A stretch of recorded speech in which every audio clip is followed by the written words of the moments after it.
because this is not like really like toy related.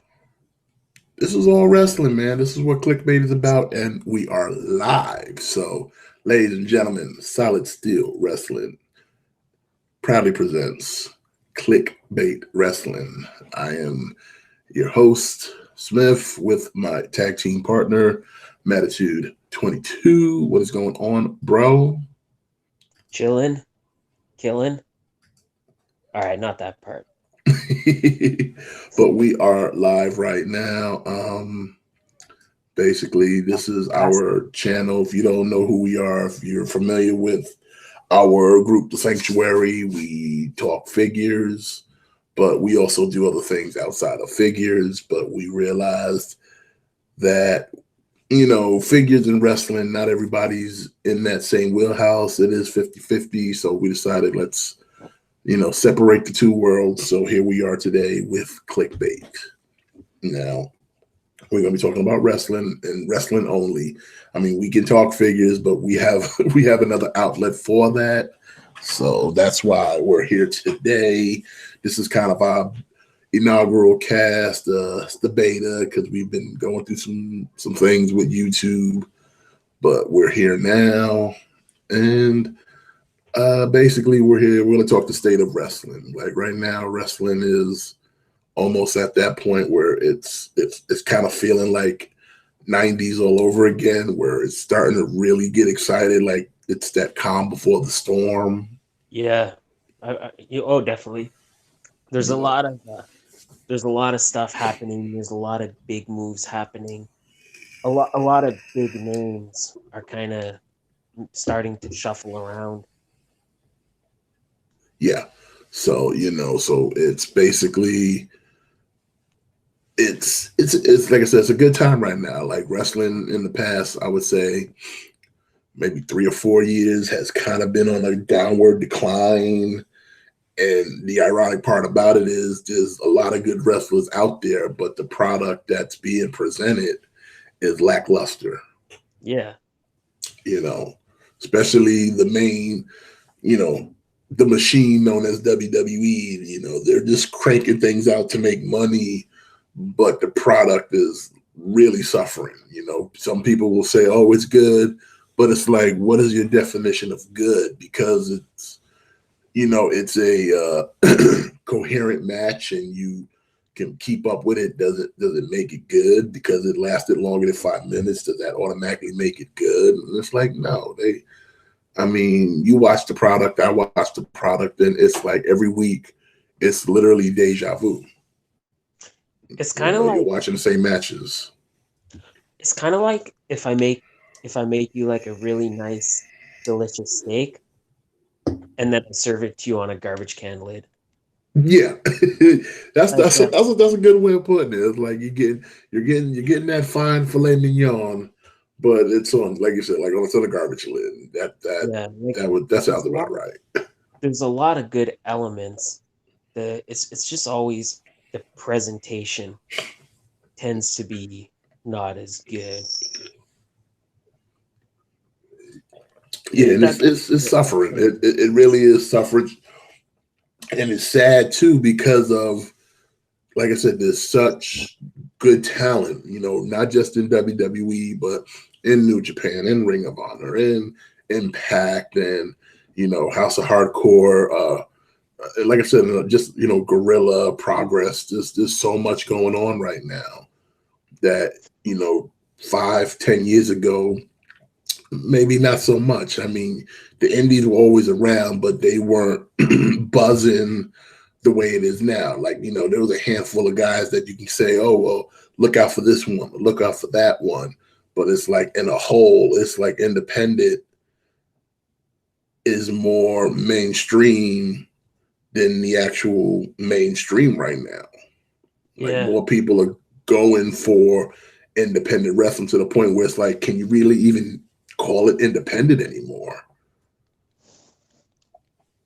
yeah. That's a I that's mean, a tough. think about it. I mean, these are all, yes, there are people who run independent wrestling shows, but lately, for the most part, most of the wrestlers that, even if they do the shows, they're affiliated with some major organization. They just have the freedom to go to other places to make money, but like you said, you have a guy like a Will Ospreay where he can wrestle for New Japan, but then he can go to some VFW in the middle of nowhere and do a show of 50 people if he wants to. Yeah. He's not beholden to Ring of Honor exclusively the way, WWE kind of shackles their wrestlers, where it's like you're under their contract. You can't go nowhere unless we allow you to go.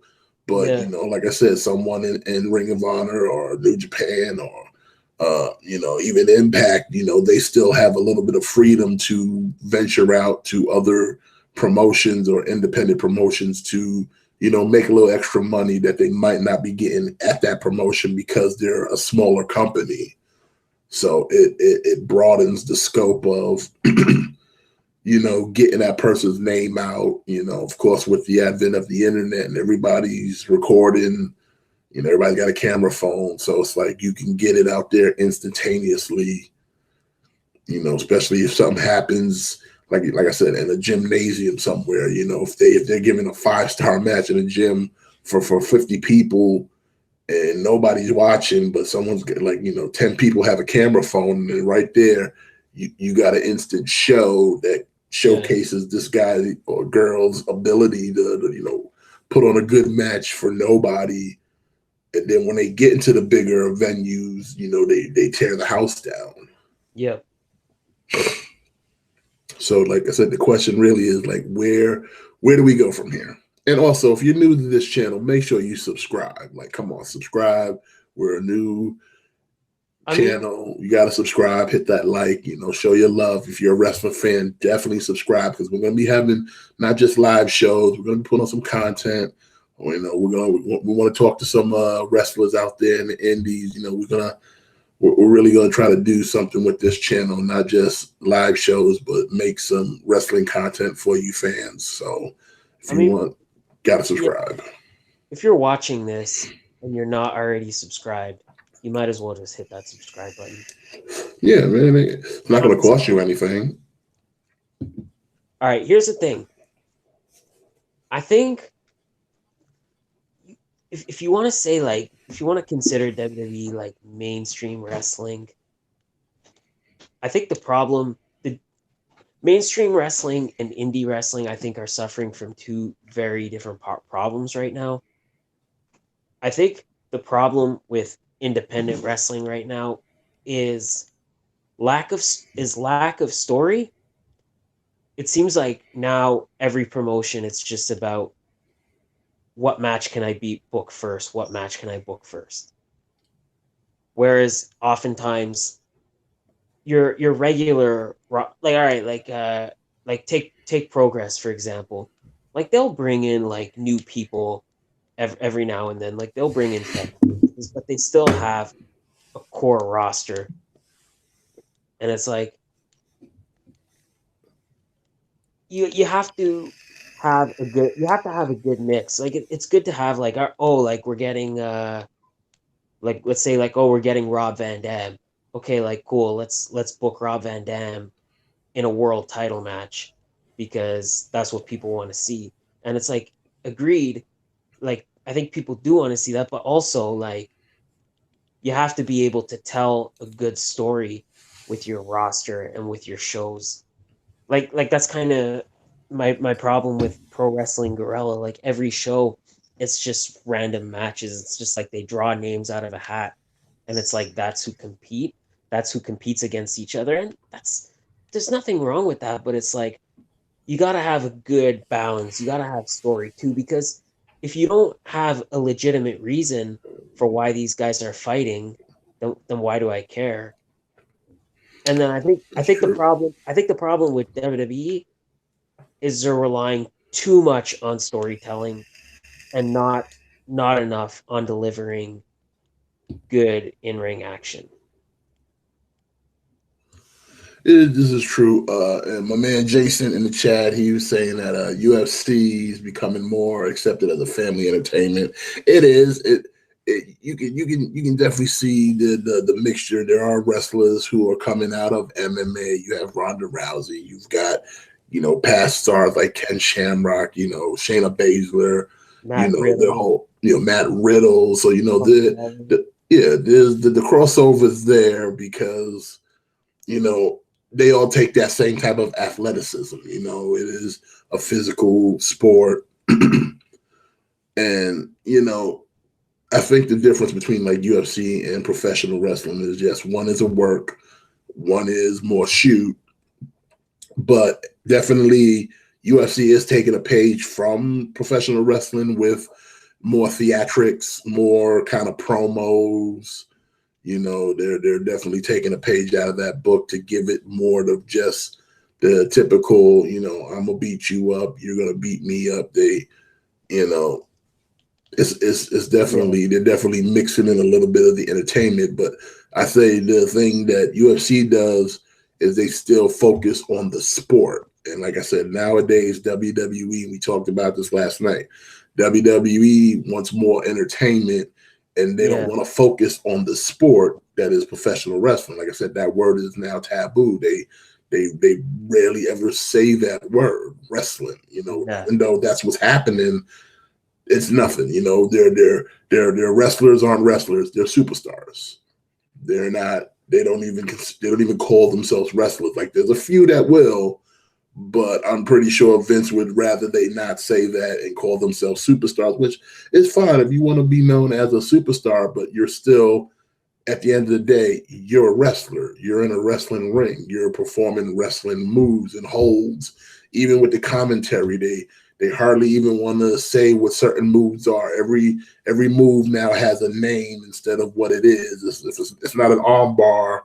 It's a yes lock. It's Yeah. not it's not a Death Valley driver. It's an attitude adjustment. But we know what these things are.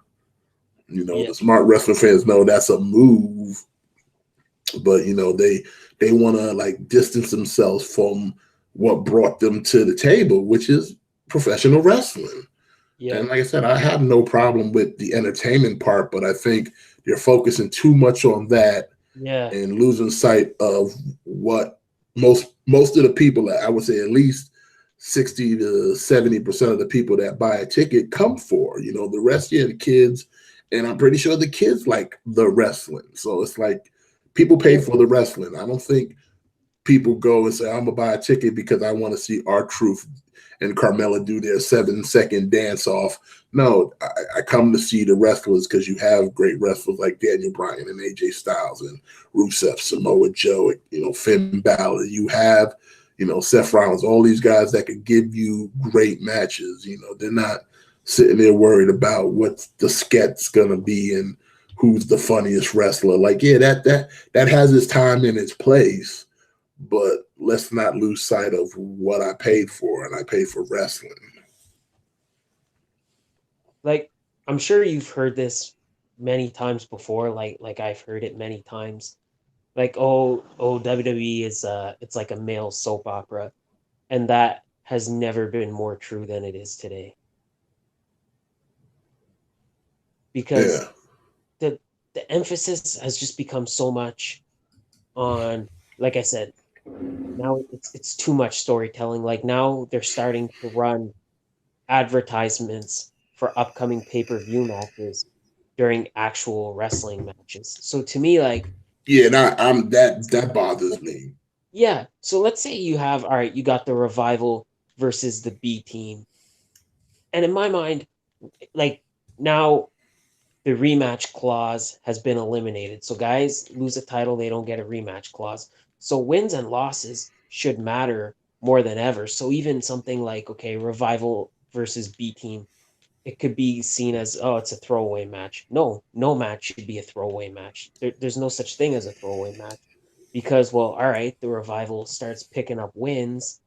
Maybe they're gonna get a title shot, but then you start running advertisements for other matches. So how am I supposed to care about the match I'm watching? Like you're telling me, oh, like at the Royal Rumble, like Ronda Rousey and Sasha Banks. Well, how am I supposed to care about the Revival then? Or how am I supposed to care about B team? How am I supposed to care about anybody?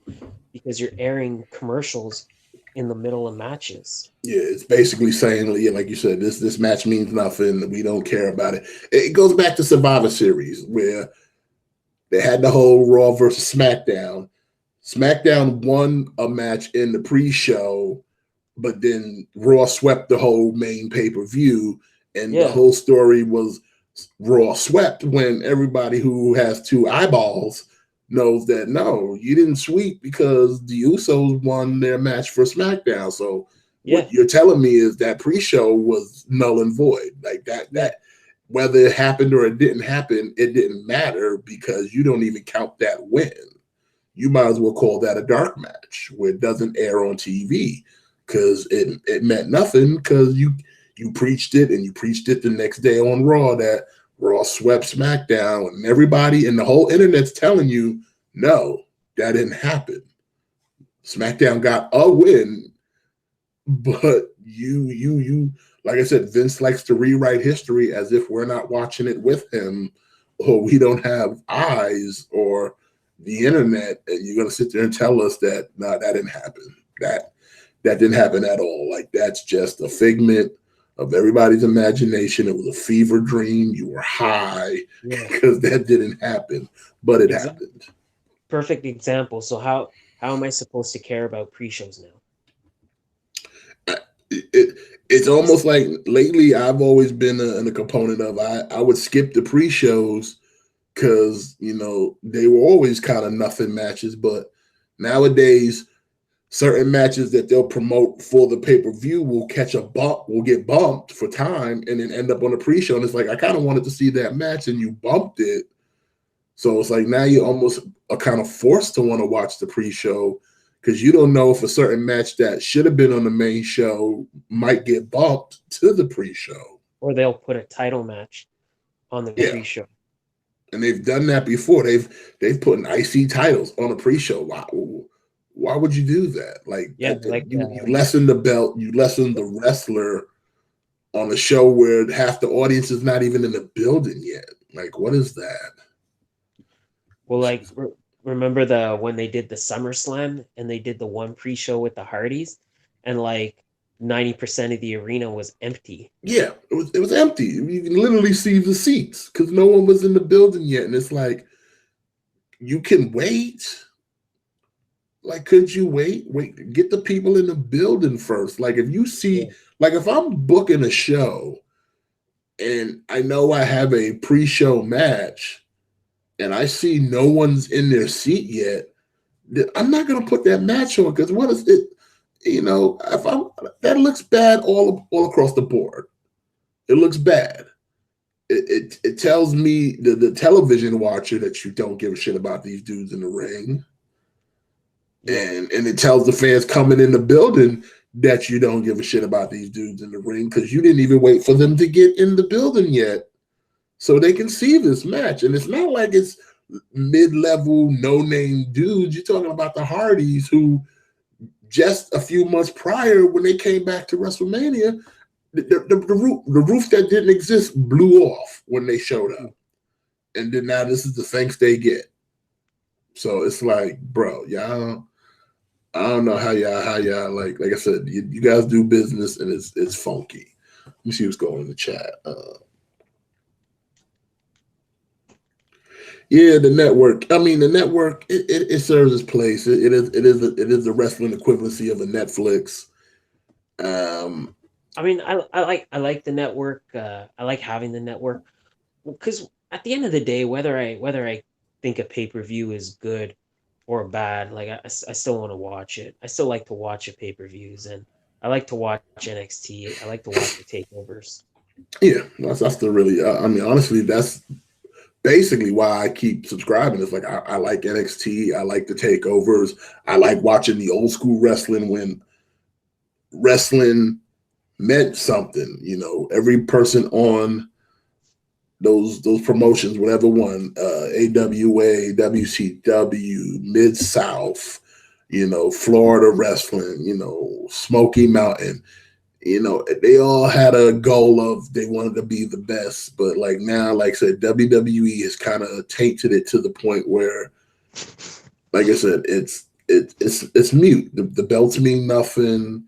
Feuds mean nothing because they sit there and just recycle the same stuff over and over and over. And it's like, how many weeks can I watch the same match when you got dudes in the back literally doing nothing? Doing nothing. Like, how many times can I watch, the Riot Squad versus Sasha and Bayley? How many times can I see Chad Gable and Bobby Roode versus the Authors of Pain? And I'm going to call them the Authors of Pain because they're not AOP. They are the Authors of Pain. So, we'll talk about that in a second, too, because that's another, like, that needs to just be 86. But how many weeks can you keep saying the same things when there's no real payoff, especially it's like, you have a monster team that you beat first night out, so no longer they're not monsters anymore because you've beaten them. You've killed any mystique that they had coming up, and then you're going to continue to have that same match. It's like, why do I care? You've already beaten them the first time out. So why are we still doing this? Where's the payoff? What's the end game of it all? You just it's like you just ran out of ideas. And nothing came about, like absolutely nothing. It just hurts the product. And shout out to my man Mr. V for subscribing. Thank you, Mr. V, as always. Mr. V's a legend. Mr. V is a legend, and my man Jason. I hope my man Jason in the chat. I hope you subscribe as well. Show some love for some clickbait all day. Clickbait.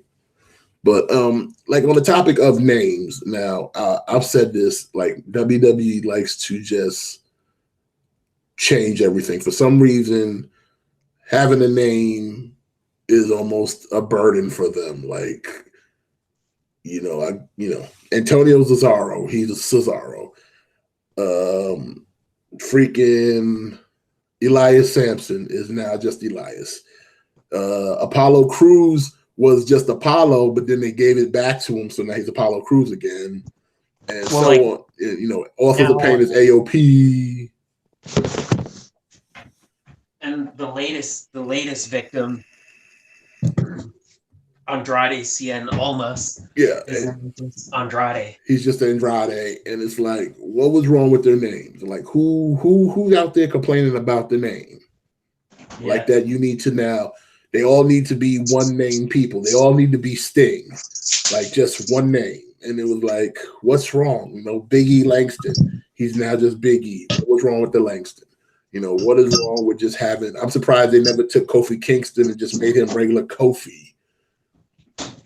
It's almost the Hunter Hearst Helmsley syndrome, where Hunter Hearst Helmsley became Triple H.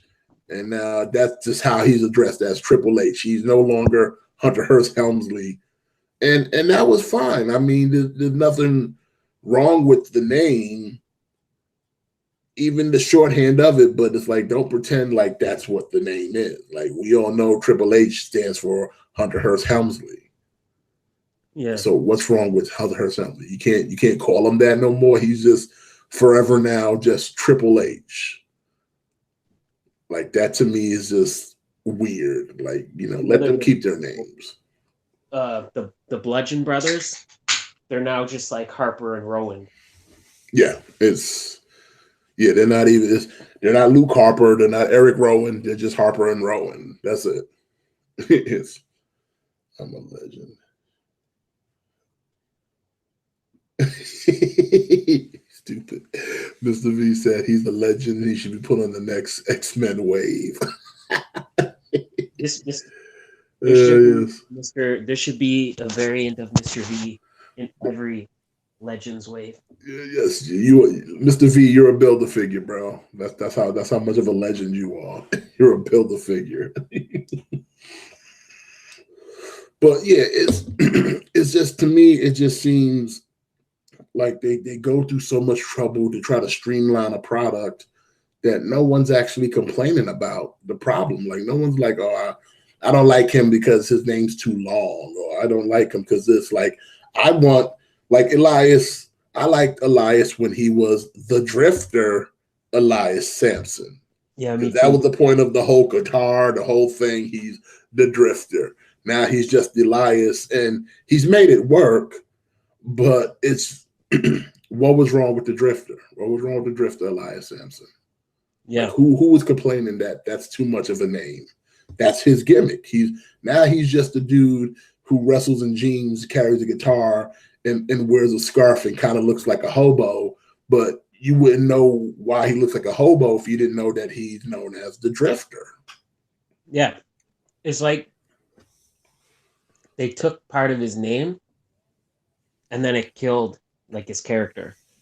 Yeah, but then he found a way to make it work. With the WWE Walk with Elias, like he found a way to use it and get over, and then it works. But it's just it just to me doesn't make sense of why things like that are so important to them when you have such bigger issues to deal with than the name of a person. Like what was wrong with Authors of Pain? Like AOP. So what is okay? So for someone coming in day one and they see Authors of Pain and you refer to them as the AOP, what do you tell them? What's that mean? Like, what does AOP stand for? Yeah. It's different when the crowd, if they want to chant AOP, because they don't want to chant Authors of Pain because it just kind of sounds weird. But when you change it and you don't even explain what that means, how are you supposed to know? How's the uninitiative supposed to know that AOP stands for Authors of Pain? Like nobody. That's like even back in the days when they had the Acolyte Protection Agency and you call them the APA. Okay, you abbreviate it because it's quicker to say. But once you make that's the name of the group, now they're just known as APA. But what's APA stand for? For someone coming in who has no knowledge, they don't know APA stands for Acolyte Protection Agency. So now you got to sit there and explain to them why they're just referred to as APA. Yeah. But if you That's just left it alone, it'd be fine. They'll figure out that, hey, okay, APA just a nice abbreviated shorthand term for Acolyte Protection Agency. That's the thing. Like, if we want to abbreviate something, we'll figure it out for ourselves. Yeah, exactly. You don't have to force it to be that way now. Just that's the way it is. APA, AOP, all that type of stuff. The Legion of Doom, LOD. Again, they continuously just try to shorten it up as if we know what the Legion of Doom is. You don't have to now change them to LOD. Like again, if you didn't know coming in, you're gonna sit there and be like, what's LOD stand for? Why are they LOD? It's bad enough you got to ask, why aren't they the Road Warriors? That's a whole nother topic in itself. But then you got to sit there and ask, what's LOD mean? It's crazy. What, Mr. V, we talk about AVP. We know what AVP is, bro. It's Aliens versus Predator. Come on now. Yeah. But it's one of those things like, stop. That's not important. The name's not important. Just leave it alone. Like it's not bothering anybody. It's not affecting anything. Focus on your talent because that's the part that's suffering. Like you sit there and you change Apollo Crews from Apollo Crews to just Apollo, but you've done nothing with Apollo. So why would I care if you changed his name? You think cutting his name in half would make him better to the fans? Yeah. I'm down with OPP. Mr. V's retired. OPP. It doesn't change. The fans are going to like them regardless of what the name is, whether you shorten it or not. But if you don't do nothing with them, what's the real part? What's the point of it? What's the point of doing that?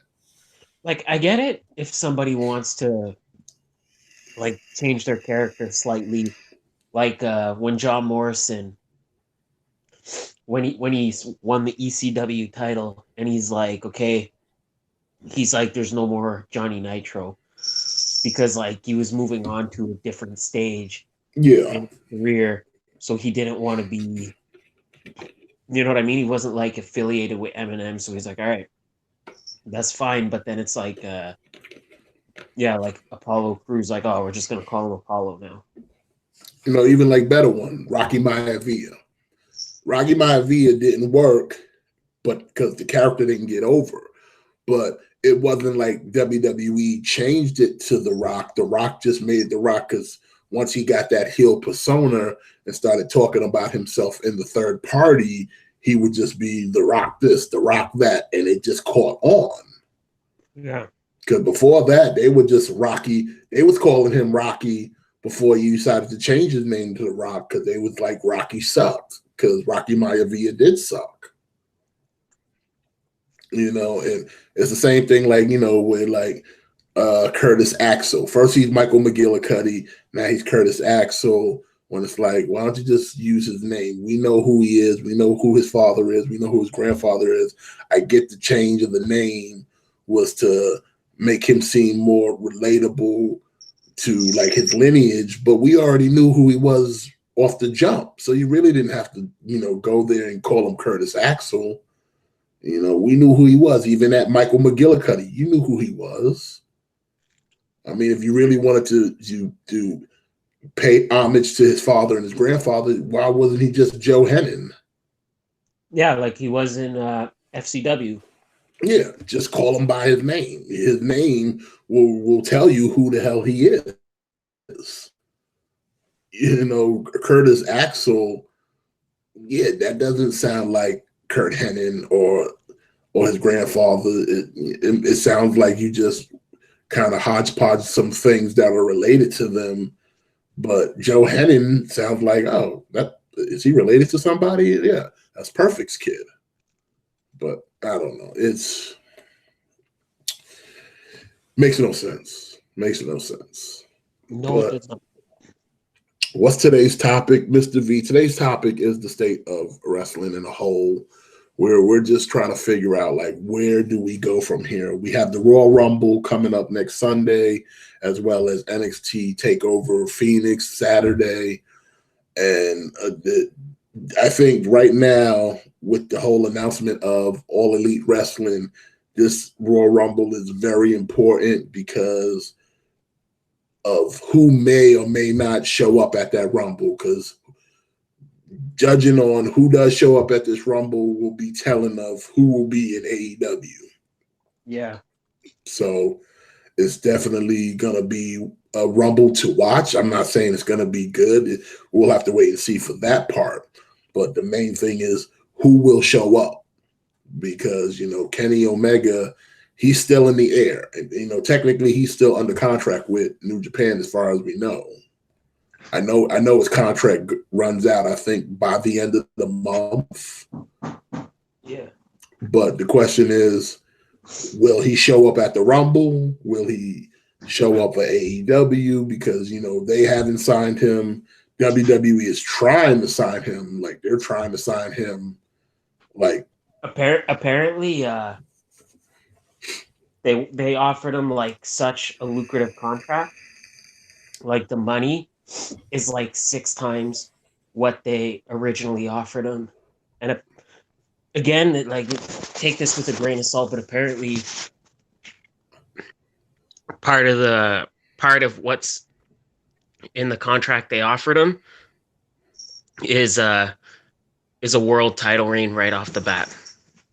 Like apparently that's what they're offering him. Like if you come in, if you sign, like WWE title is yours.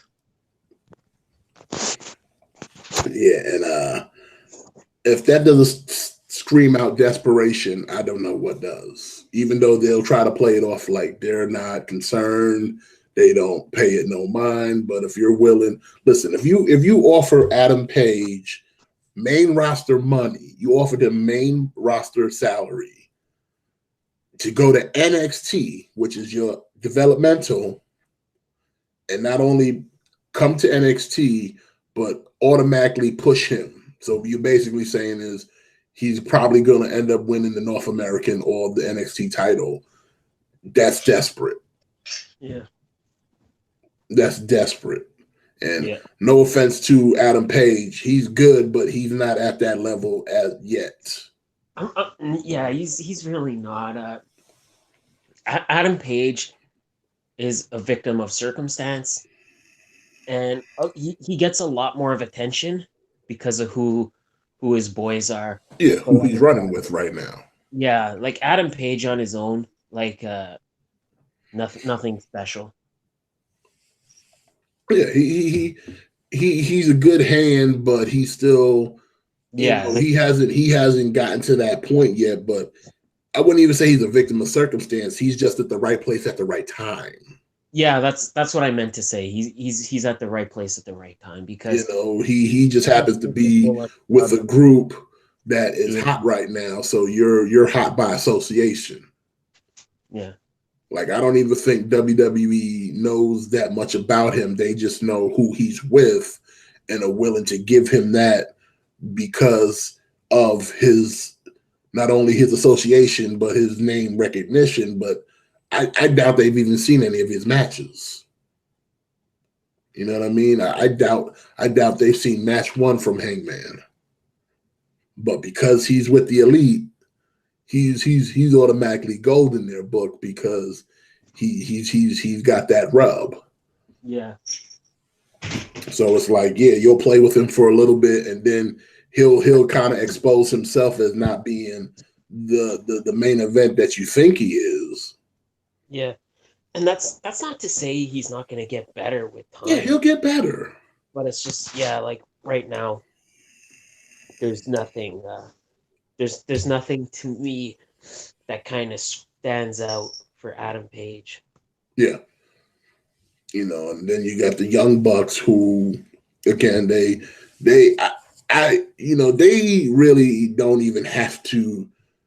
Even before AEW, they never really had to go to WWE. They cemented themselves as a tag team that they were making money hand over fist. Yeah.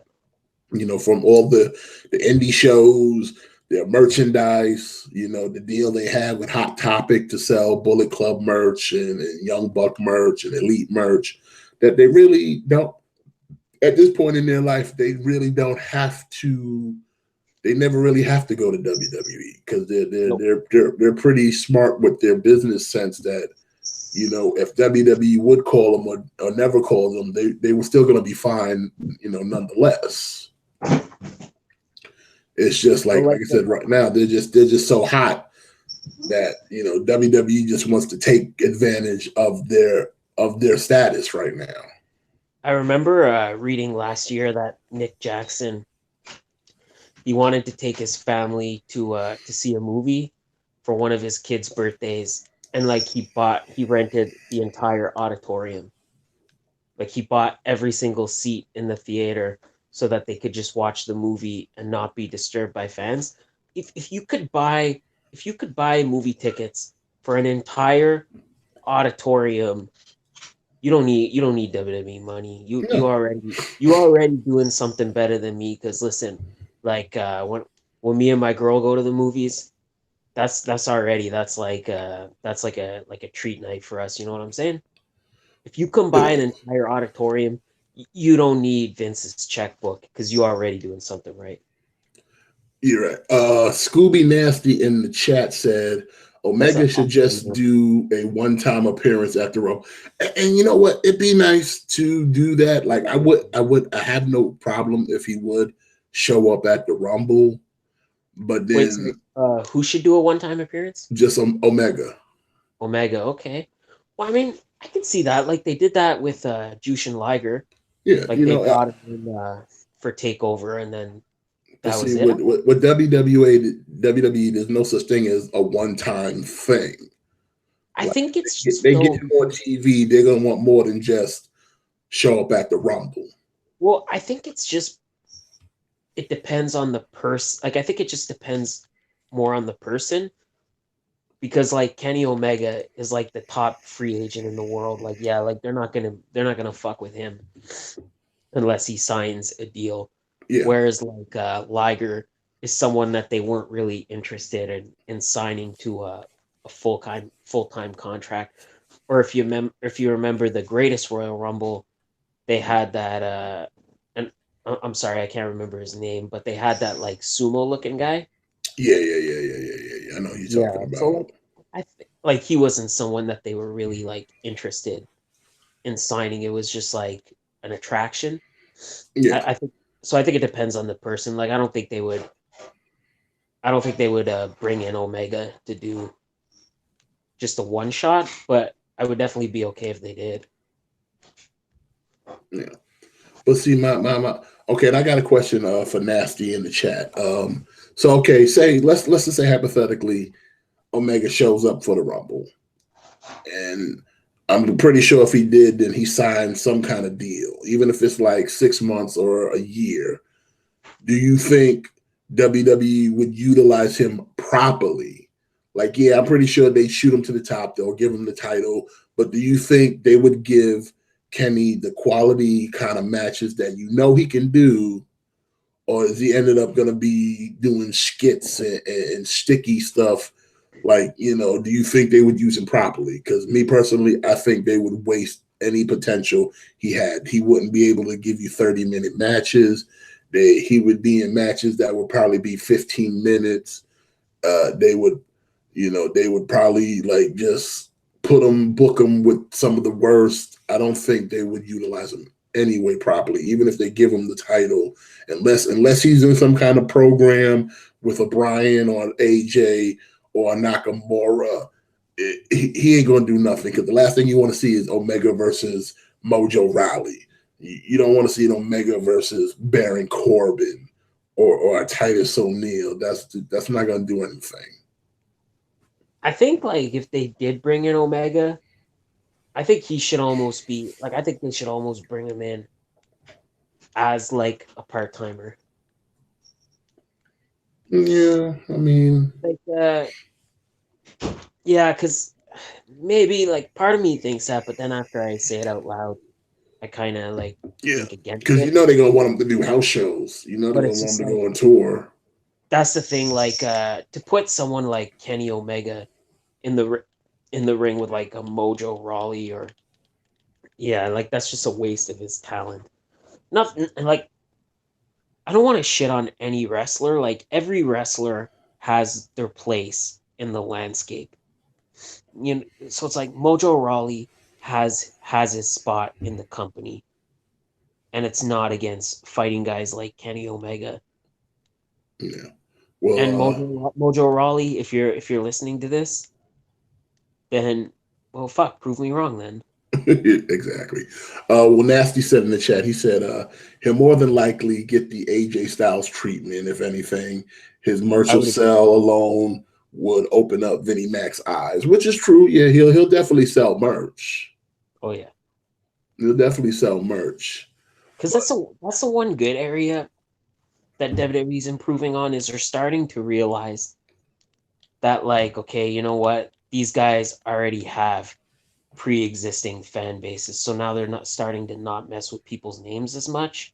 yeah. Well, see, Like here's the like funny a thing though. Ricochet or like an Like AJ Styles. Vince had no confidence in Styles. He didn't think he was worth what they felt that he got. Like Vince needed to be convinced that AJ could be that guy Yeah. offhand. Like he looked at him as, again, he's no Gary Stridham. So he didn't see him as that kind of viable talent. Like he looked at AJ Styles as probably somebody who should be on 205 Live. Yeah. What's going on? Action Figure Addict was popping. But yeah, he didn't see him as that kind of viable source. He needed to be convinced. And AJ Styles being AJ Styles, he went and showed him that, yeah, this is why they call me the phenomenal one. Yeah. Because they sure as hell, like I said, they sure as hell didn't think he was at that level. At least Vince didn't. Everyone else knew. Vince was like, I need to be convinced, because he didn't see it. And I'm pretty sure Omega would get the same treatment of, I don't see Omega as that guy, because he doesn't. He's not He's not coming in looking like Batista. He's not coming in looking like Brock Lesnar or Bobby Lashley. He looks at these dudes as underweight, not important, not going to sell tickets, don't look good on the side of a production truck. He doesn't see that in these dudes. Not realizing that wrestling is changed. The prototype of what a wrestler looks like. Yes, he Vince wants the beef. He wants the beef. That's for that beef. Ah, yes. But yeah, he doesn't realize like he's still stuck in the mind frame of a 6'7", 7 foot tall, jack to the gills Hulk Hogan prototype. That Yeah, he doesn't seem to understand that the wrestlers they're smaller now. They're still jacked, but they're not. They're averaging at 6'1", maybe 6'4", and they're a lot more athletic. Hogan didn't have a deep move set. well, that's the thing. That's a really, really good point because yeah, like back in that day, like wrestlers were all about just being bodybuilders, and it was just the big meatheads and the muscular guys. And like that's a really good point. Like now we're kind of seeing that the prototypical wrestler are starting to change. Where, like you said, they're still jacked, but like not just the wrestlers themselves, but like the style of wrestling is changed. I think, and I think like what people want to see, like you go back to the AWA or whatever, like fucking like Harley Race versus like Bob Backlund, you'll see like a 20-minute side headlock. Yeah. Like that's the thing, is like people don't want to see like people, and maybe there's some, I don't want to speak for everybody, maybe there's some, Well, I mean, that but is if you have good typically ring psychology. You can typically do stuff with a headlock though. people don't want to sit there and watch two like big guys just sit there and punch and kick each other and put each other in rest holds like your Hulk Hogan or like your Hacksaw Jim Duggan, like all these guys did. Like wrestlers is starting to become more the moves are becoming more flashy, more dynamic, more entertaining. So with that, the wrestlers are changing and the focus is becoming more on smaller guys that could move versus just big guys that are just going to sit there and punch you for 10 minutes. And I mean, even if you think of it, like okay, 205 live. So you're now telling me that if you weigh 205 pounds, you're a cruiserweight? Like I would consider someone over the 200 mark is at least at least heavyweight. Maybe if you go like a 250 mark, but a 205, It's a I would middleweight. consider that a cruiserweight. And it's like I guarantee you, some of those dudes like your Seth Rollins, your Finn Balor's, your Dean Ambrose, they are probably no more than like if they're not 205, they're like 210. But they don't announce the weight classes anymore really like that, except for 205 live. But What's it's the thing? like Like, they're all in that same category. Because if you look at a Mustafa Ali, who has been deemed a cruiserweight, his body type matches AJ Styles and Daniel Bryan, and yeah, they're in your heavyweight division. and I wonder if that's why he's not on 205 anymore.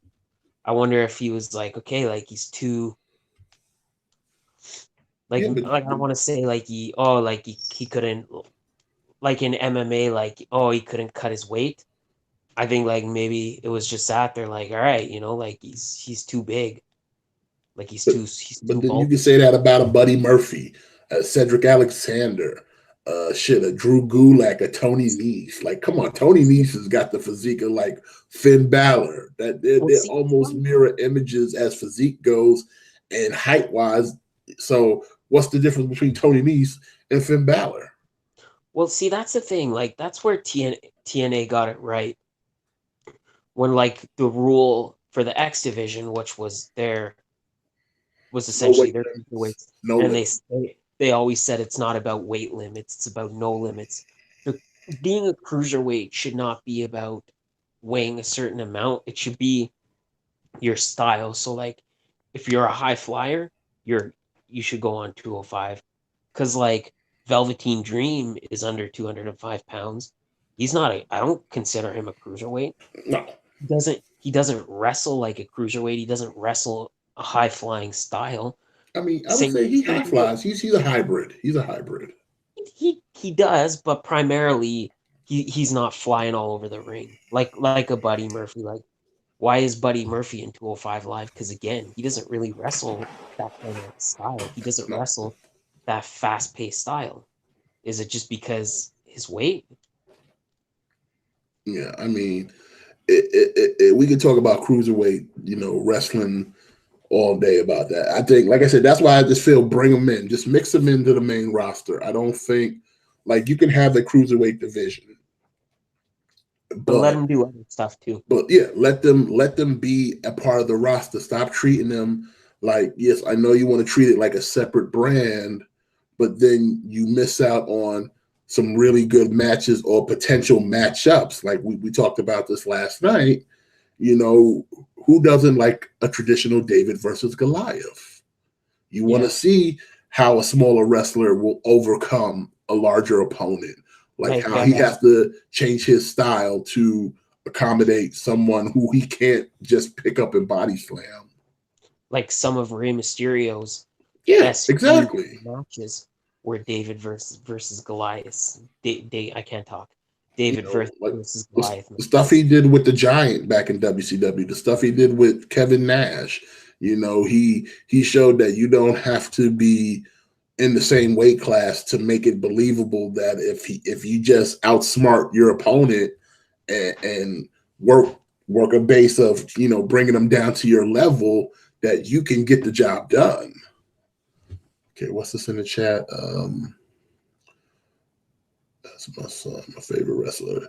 Mr. V's favorite is Johnny Gargano. So yeah, like Johnny Gargano, he comes to the main roster. They would send him straight to 205 because he's little, but I wouldn't even consider him.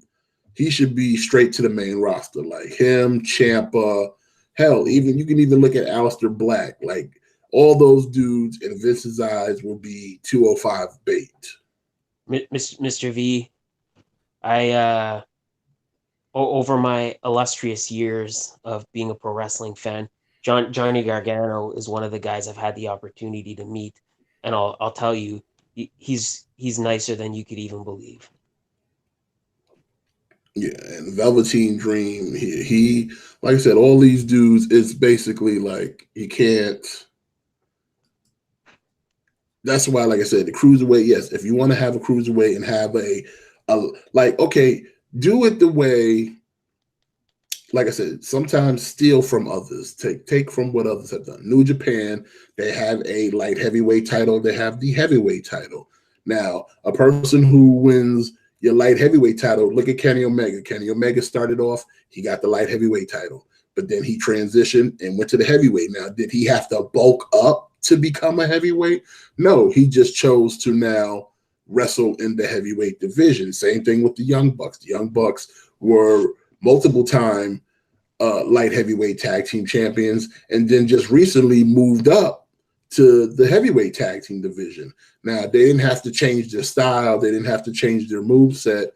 I mean, yeah, they have been trying to bulk up a little bit just to give themselves a little bit of a more heavyweight Yeah, look, but they can still go back and get the light heavyweight title if they wanted to. But because they're at that position where we're a bigger name, we should now be getting the more bigger title because the heavyweight title is going to be more of a main event than the actual light heavyweight title. yeah, exactly. Like almost every New Japan show I've watched, and I've watched a lot. The junior tag team titles, 95% of the time are the opener. Yeah, but if you Like want to be the main, if the junior tag team titles are being defended, they're opening the show unless it's a feud.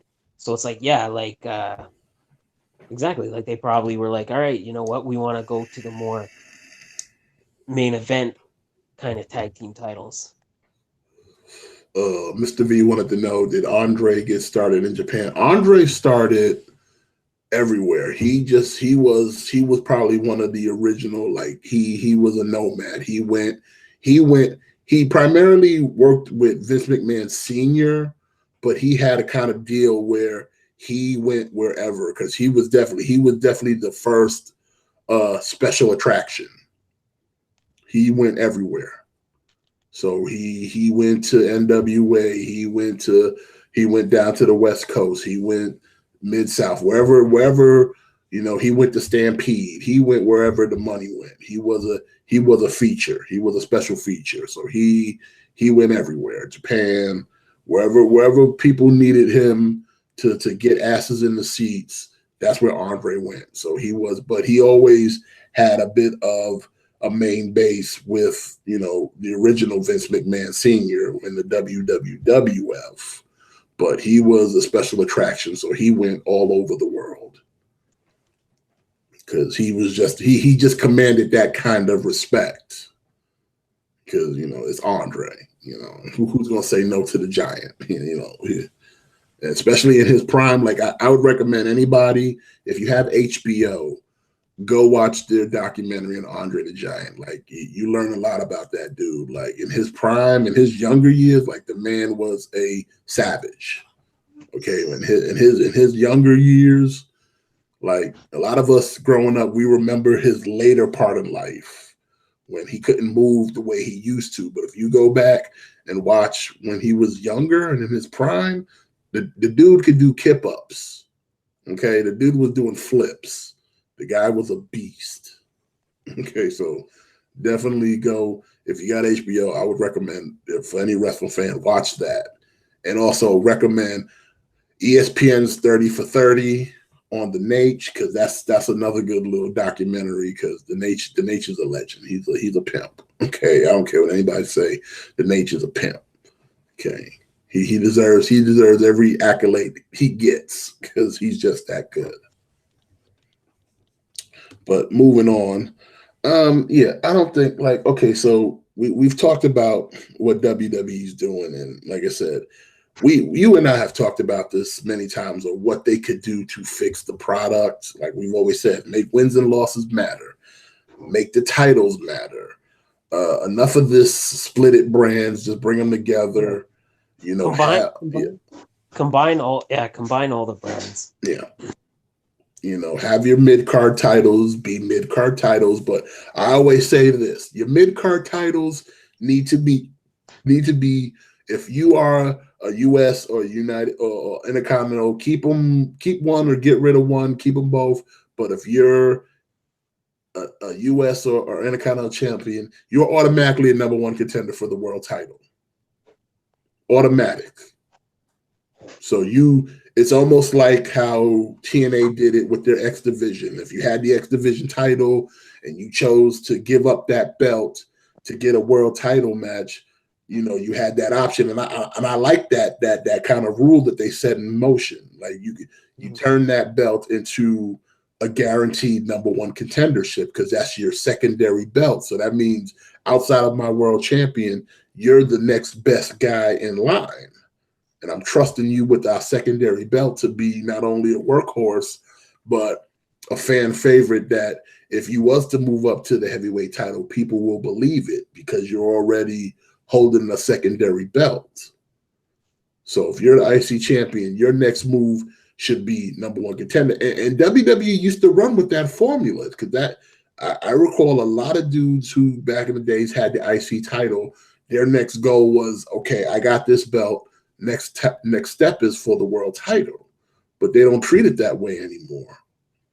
Yeah, I know they got money in the bank, but that still in itself is a gimmick. That's a one-off. But once that money in bank is out of the way, what do you do from there? That's why that secondary mid-card belt, that was meant to be, you're the next man in line. Like I said, if you look at the history of the Intercontinental belt, a lot of the dudes that held that belt, the next progression was the world title. We're talking Hunter Hearst Helmsley, The Rock, Stone Cold, Bret Hart, Macho Man.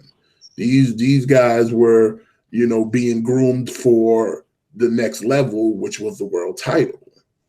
but that doesn't happen anymore.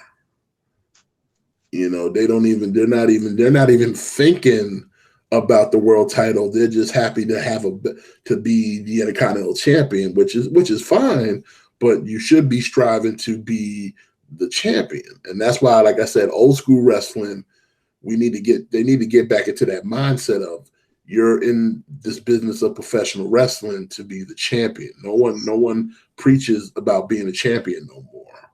They just go with the motion. Go back to when Miz was on Raw and he was Intercontinental Champion, and he used to say that he used to say like the Intercontinental title is the number one championship on Raw because he's holding it. Well, Like yeah, that and they had that and like the he would champion at the like he time would say wasn't like around. yeah, like he would be like, well, I don't need to go for the Universal title. I don't need the Universal title because I already have the number one title because it's in my hands. That's yeah, like that's the mentality people should have. Like no title should just be like a footnote or just like a stepping stone. Like if you're the Intercontinental Champion, for you should believe that that's the best title.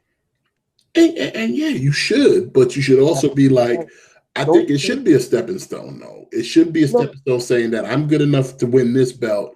That should mean I'm good enough to win the next belt up, being the yeah, world title. but I like what I mean is like don't put like mid card titles on main event guys just because you have nothing for them right now. Yeah, yeah, definitely. I agree with you on that one. Have, And have, everyone in the have, chat, thank you guys for joining us. If you ain't subscribed, subscribe, hit that like.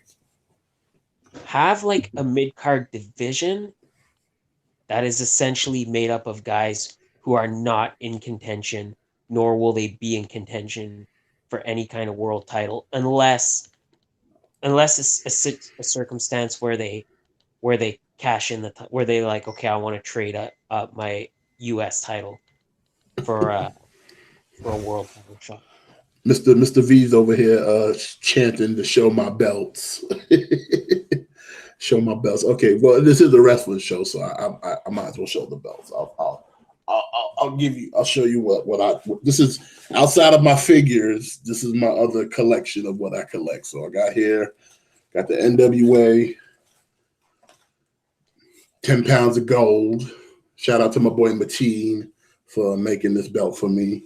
I will be hitting him up for a old school WCW United States title soon, because the man makes good work. If you need a custom belt made and you don't want to pay those WWE shop prices, I would say definitely hit him up. He's on Facebook. It's called ELT Belts.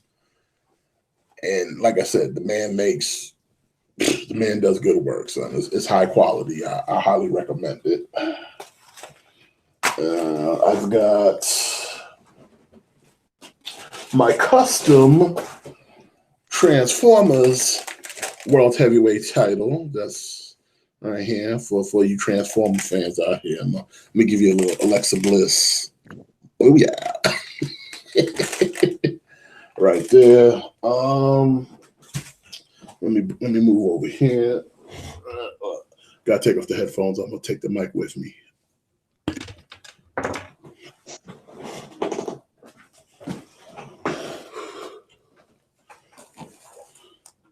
Undisputed, a belt that didn't get enough play, should have got more play, but we ended up with a spinner.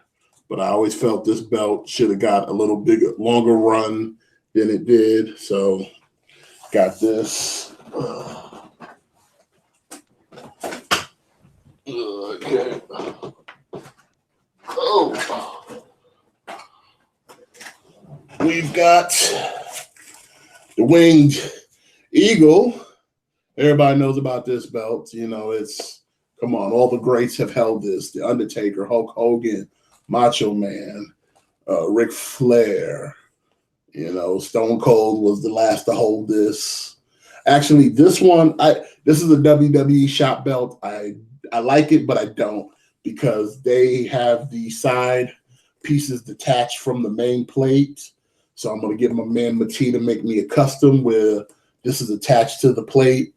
So it's more official, but I do like this belt nonetheless, but I do want a better custom. So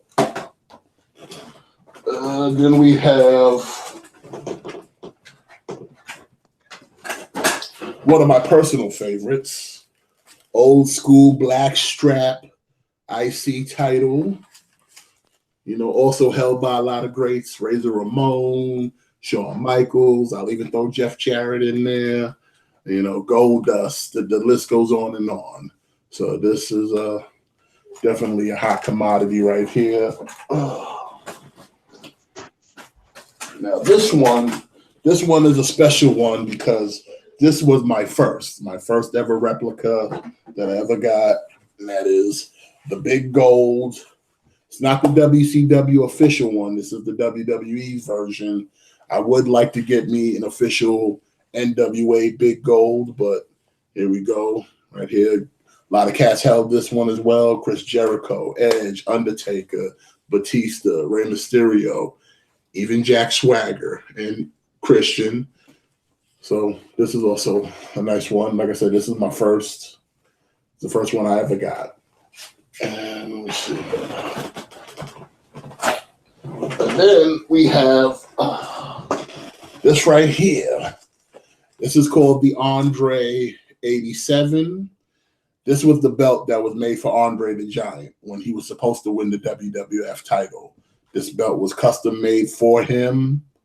So that's why the plate and everything is a lot bigger. It was made for Andre, but it never really came out.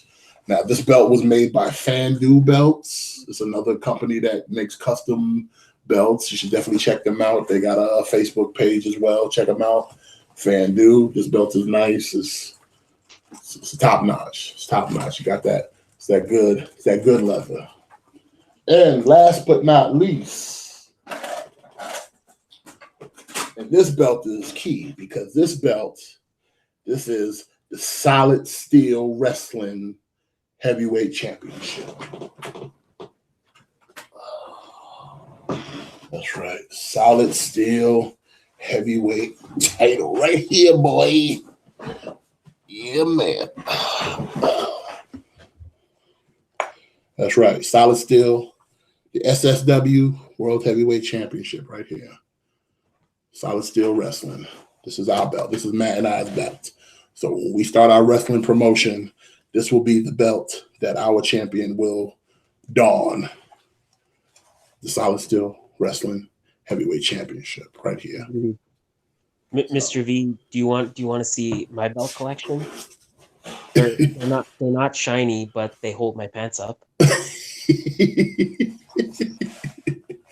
But that in a whole, oh, and I got it's buried over there. I got a commemorative John Cena spinner, but I don't care about it because it's not shit. But that's pretty much my belt collection right there. Did I get them all? Yeah, I got them all.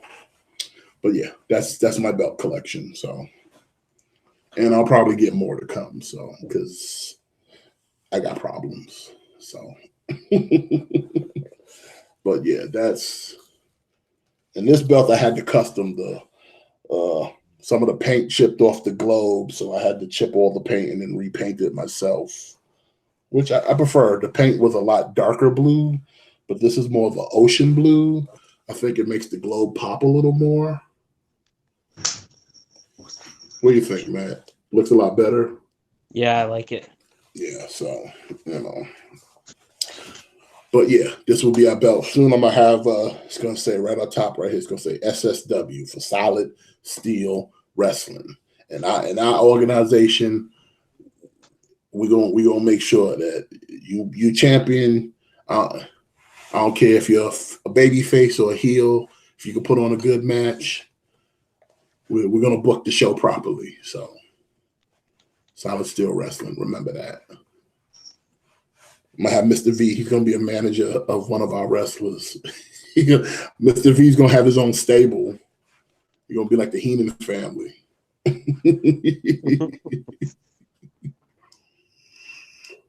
Mr. V gonna be like, yo, this is my guy right here. He's gonna fucking win the title. Give him a title shot. Stop ducking him. But yeah, now what else what were we talking about before I got to showing off the gold?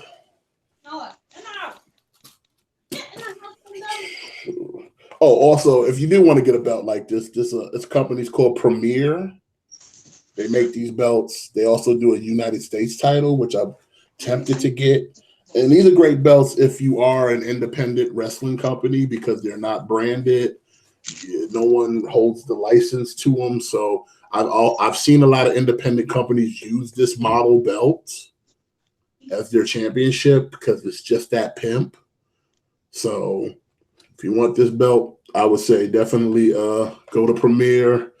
Nasty says he wants to be a manager as well. Hey, we listen.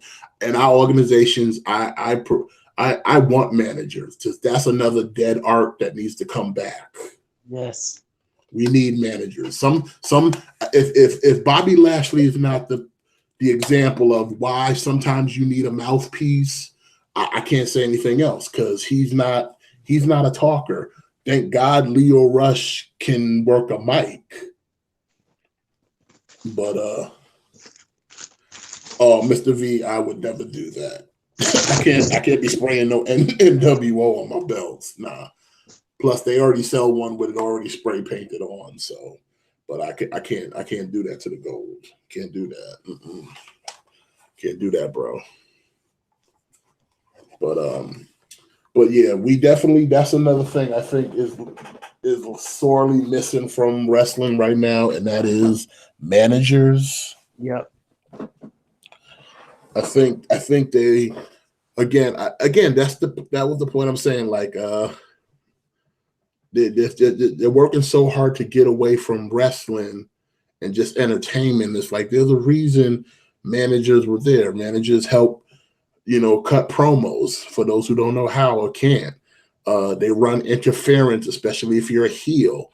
Like, managers serve a purpose in wrestling. That's why we had, there's been a lot of great managers out there, and there should be more. Like, I don't understand. Like nowadays, I think who do we have as, I guess, loosely managers or valets? You got Lana, Leo Rush, Drake Maverick. Like, there's not really any. Zelina Vega. Yeah, Selena Vega. Like, there's no real managers, and you see how it works for Andrade seeing almost with having Selena Vega because he was kind of floundering in NXT for a minute. And then Selena Vega came along and basically took him to a whole nother level. Yeah, like she basically took him to the NXT title. Yeah, literally, so because, his English is not the best, but with a proper mouthpiece, you can look past all that because his part was he can go in the ring. He just can't cut a promo, but you bring in a person like Selena who's good with the mic and can basically, deliver what she feels is, going to get him over and get that heat. That's what work. And then he goes in the ring and just delivers.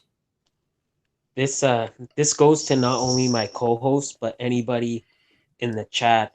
Did you guys see that picture of Zelina Vega cosplaying as Jade from Mortal Kombat with the band-aids covering her nipples? Oh, what? Yeah, you didn't see that? I did not see that. Hold on, we might need to Google that. we might need to Google that. Hold on one second. Time out.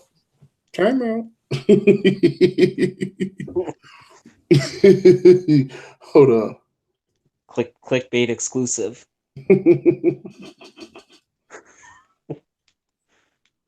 Hold on, bruh. Bruh. Oh, wait. I didn't even know she was married to. I didn't even know she was dating what's her name, Aleister Black, until they announced they got married. Oh. Yeah, I think now like every couple is just like getting quick marriages Because supposedly, like, if you're married, they'll keep you on the same show. Hold on, we need to share this with the chat. So Yeah, because what kind of show would we be if we did not share with the chat? yeah. Everybody needs to see it. Yeah, so nice little Mortal Kombat thing. I mean, I don't see the one with the she was wearing what now? She was Jade from Mortal Kombat.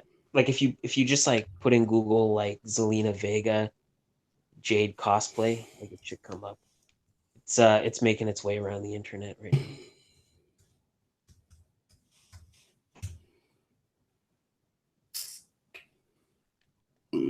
Okay. I mean, what's this? Yeah, I'm okay with that.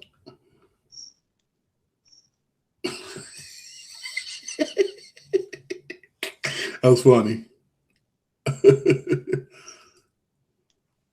Of course, it would be fucking Xavier Woods. Fucking, yeah, I love Xavier Woods. I Yeah, I love mean, him, man. He's the best. We need more dudes like Xavier Woods in this business, man, because it's just like the dude is he's highly underrated, mm, and thank God. All I have to say is thank God for the New Day because I don't think he would have lasted that long if the New Day did not come along. To be honest with you, I really don't, because he's one of those talents that Vince wouldn't know what to do with him.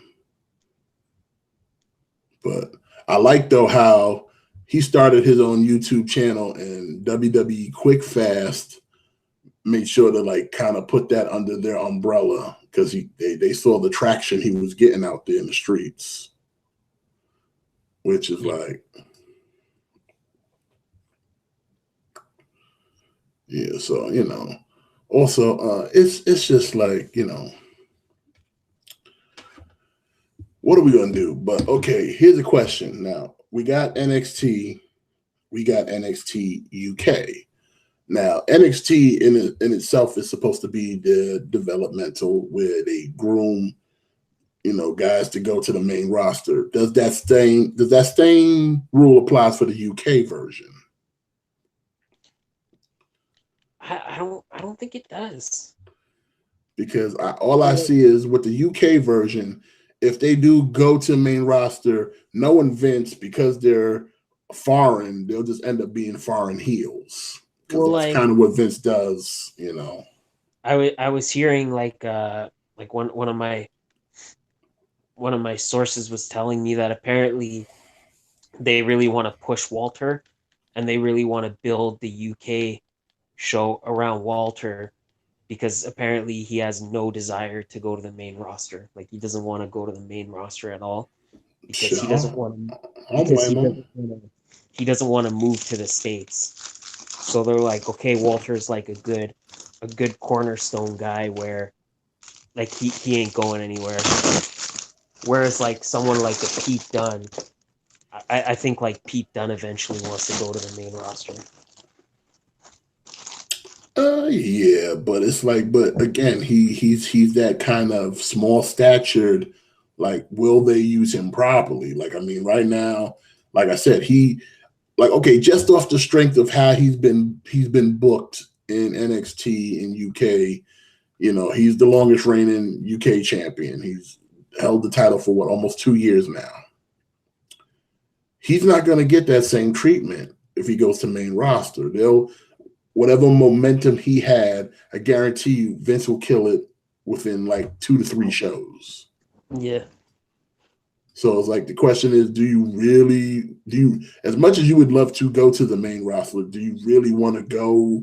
Because I don't see it helping your career. Because Vince is not, like I said, he just doesn't know how to book smaller talent, yeah, which is sad. You would think by now he would kind of caught up with today's times of me. Like this is the this is where your talent's going. Like this is the direction wrestling is going right now.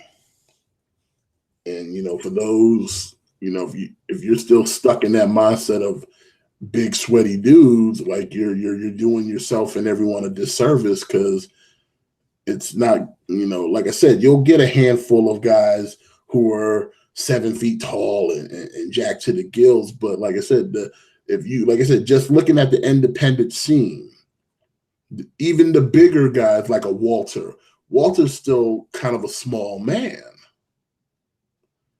Like he's big in stature, but standing face to face with Pete Dunne, he's not that taller. He's just a little bit taller than Pete Dunne. Yeah. So I would still consider him a smaller man. So what are you saying? He's headed for 205?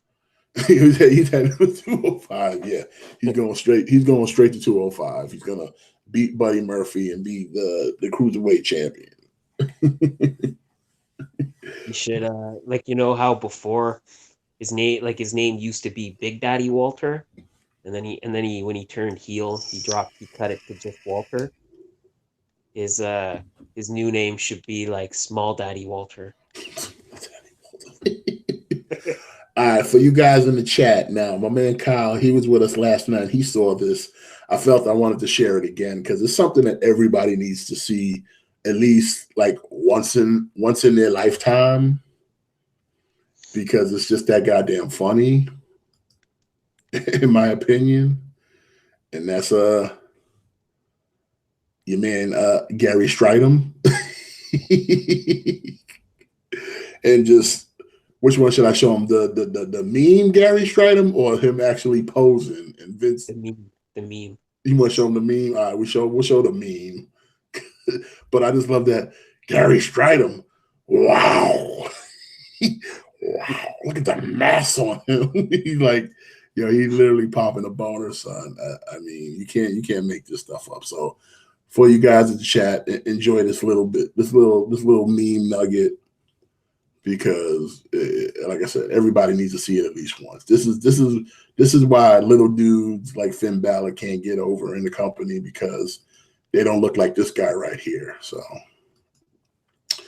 enjoy this little nugget of entertainment. Oh, look at this! Oh, look at this!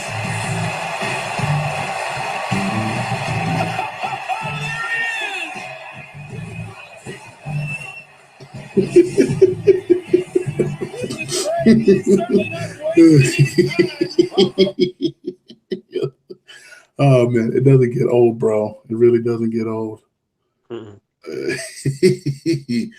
Man, like, and just a side note, why is Gary Stridham so jacked? Like this, he should not have that much muscle mass.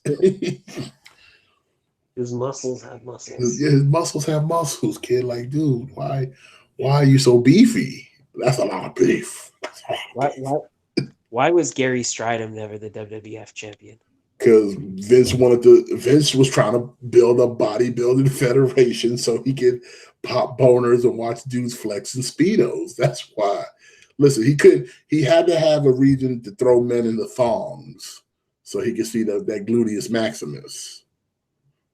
He couldn't do that with the wrestlers, because the wrestlers weren't trying to wrestle in thongs. So he's like, I'll start a bodybuilding federation so I can look at these men and get all oily and sweaty, and they can flex. I can see those abdominals and those pecs, the tricep meat.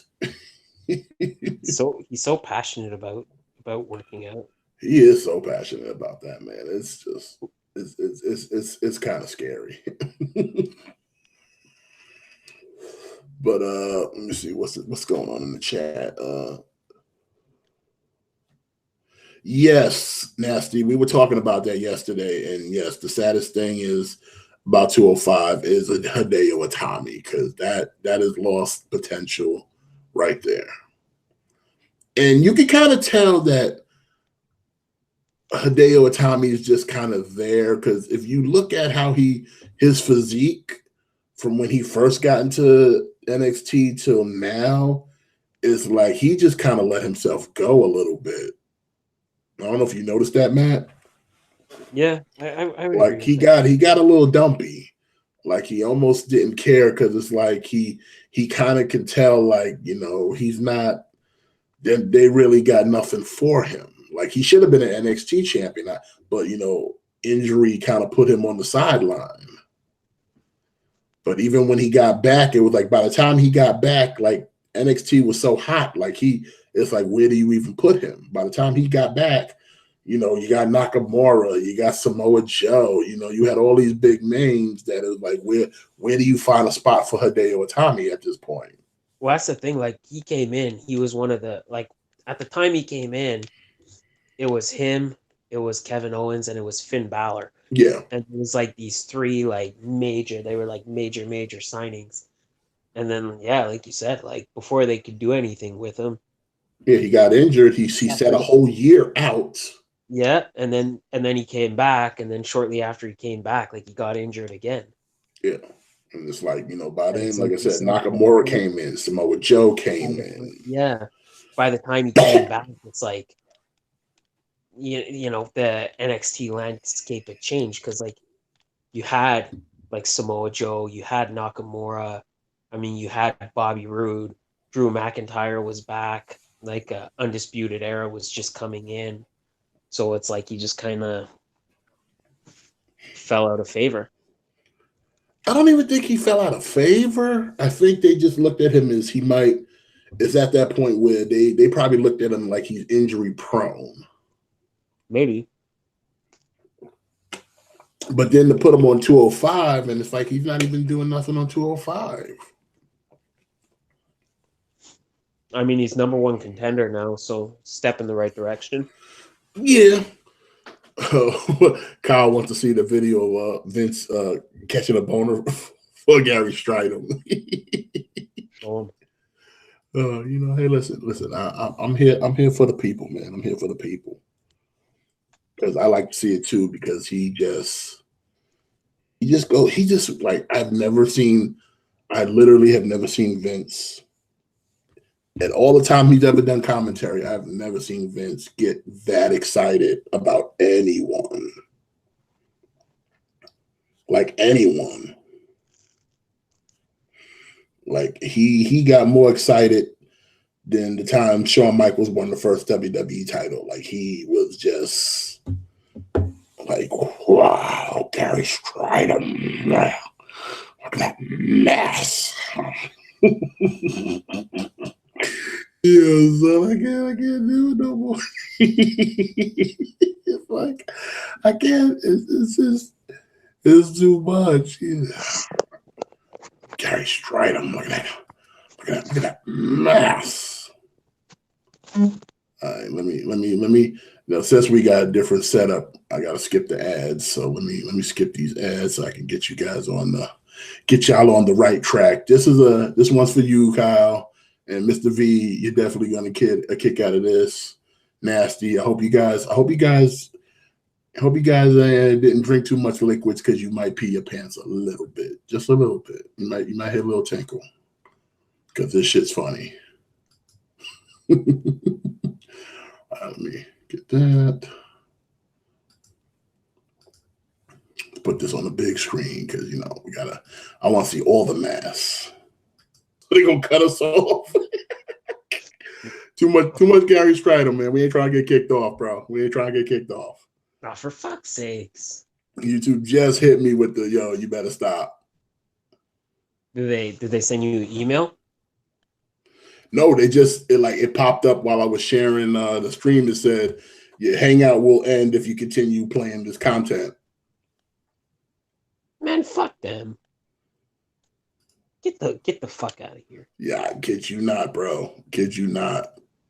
Literally, while I was sharing, a thing popped up said the stream will end if you continue playing this content. Straight up. No, man. Like I ain't even saying like you lying. I believe you. Just man, fuck them. What could they not? Let's see a sin again. This hangout on air will end if you continue to broadcast content you are not authorized to use. Okay, I stopped playing it. Fucking relax. It just popped up again. No, it's just playing it on the side of the like my screen, like just telling me like don't do that shit again. I got it. Okay, sorry, we're trying to have some fun of a fucking 25, 30-year-old clip that I'm pretty sure nobody gives a damn about. But okay, I'm cool. Thanks, YouTube. Yeah, thanks again. Susan Wojcicki, tweet, send her. Yep. She's the head. She's the head of that Hydra. But that's okay. Yeah, I gotta be careful what I say. We don't want to get kicked off on our first. We don't want to be 90-day banned on our first goddamn show. We don't need that. We don't need that. But y'all get the gist. He would. I've never seen him that excited about anything. Wow. He's like, oh wow, look at that back. Wow. Oh my. He's so excited. He is so excited. Like it never gets old. Look at that mass. I just love how he says that. Look at that mass. Yo, son.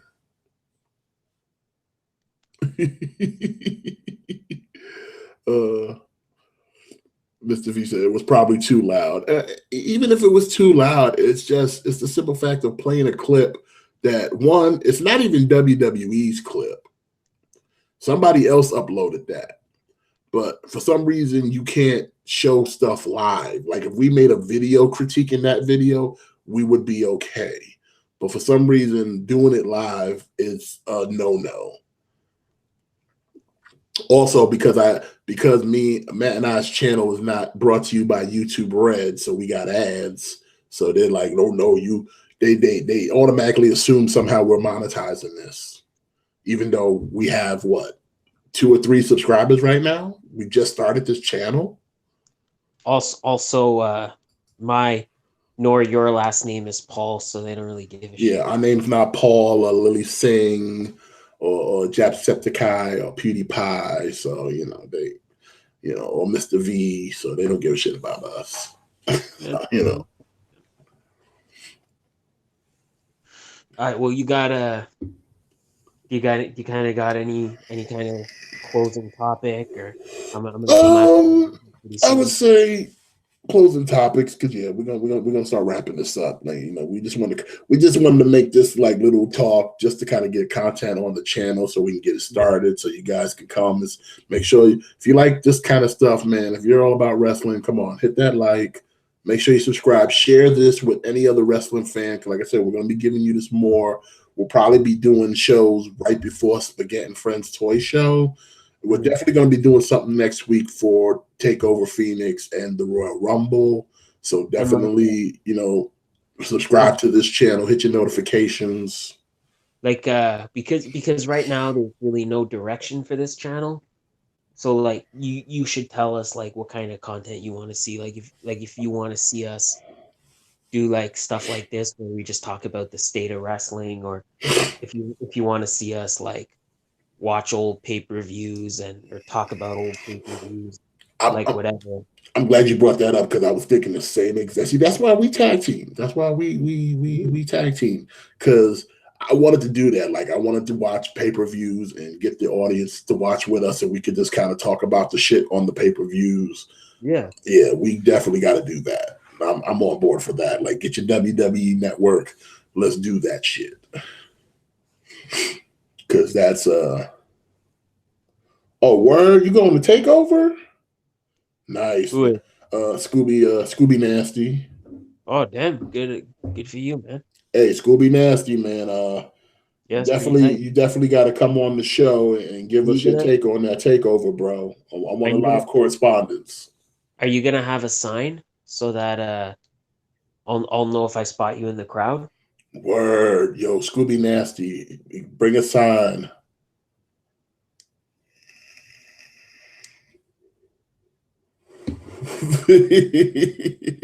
Yeah, me and Matt and myself, we're the Sanctuary's official wrestle heads. He's my we're our tag team is known as the what we call ourselves. We're the Continental Express. You know, he's Canadian, I'm American. I like that. I'm more of a bruiser. He's a technical wrestler. You know, we come to the scene. You know, we gonna take all the titles just because we're the best. And if you're not currently planning on bringing a sign, and you want to bring a sign that says #KliqBait, I wouldn't hate it. Yeah, I wouldn't be mad if you came out with a KliqBait wrestling.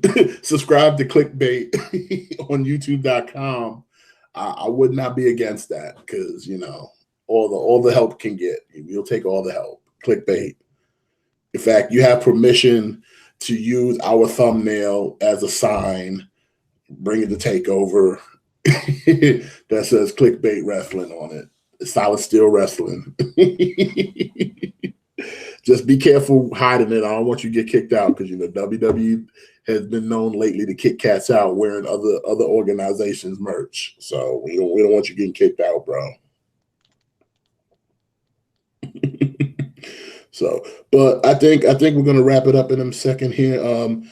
Basically, this wrestling. Like I said earlier in the beginning of the show, it's right now we're at the calm before the storm. A lot of things is in motion now. Where it goes from here, WWE's now kind of put themselves in a corner because there's a lot of rumbling going on in their backstage area. A lot of guys are kind of thinking about jumping ship. Like I said, the Revival's already talking about wanting out of their contract because they feel like they're not being used properly. You see WWE now starting to use wrestlers who they've been ignoring for the past 2 years because now it's at that time where guys might start thinking like, hey, why am I here if I'm not even being used properly?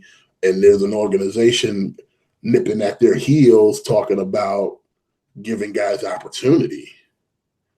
There's an organization that's not even had a show yet, but already has a following that when they go double or nothing, I'm pretty sure it's going to do just as well, if not better, than All In did.